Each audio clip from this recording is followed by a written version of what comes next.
સુરતના ડિંડોલી વિસ્તારમાં રૂપિયાની લેતી દેતી મામલે યુવાનની હત્યા કરી દેવાતા પોલીસ દોડતી થઈ ગઈ હતી। સુરતના ડિંડોલી વિસ્તારમાં રહેતા શુભમ વાઘે તેના મિત્રો સાથે અગાઉ કોન્ટ્રાક્ટર પર કામ કરતો હતો।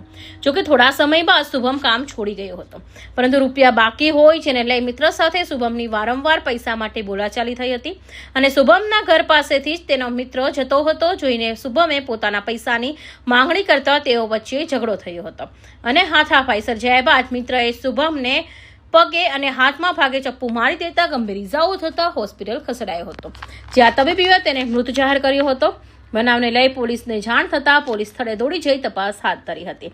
किशोर रामदास वाघ कहाँ रहते हैं? चेतन नगर। क्या घटना हुई? है घटना क्या हुई?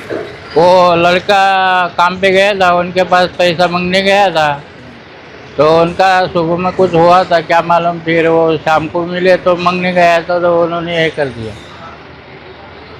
किससे पैसा मांग रहा था आपका? जिसके पास से लेने का था उसके पास। कौन था वो?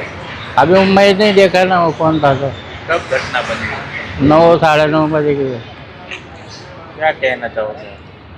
क्या मांगे आप पुलिस से? क्या करो? पुलिस से तो वो केस किया था,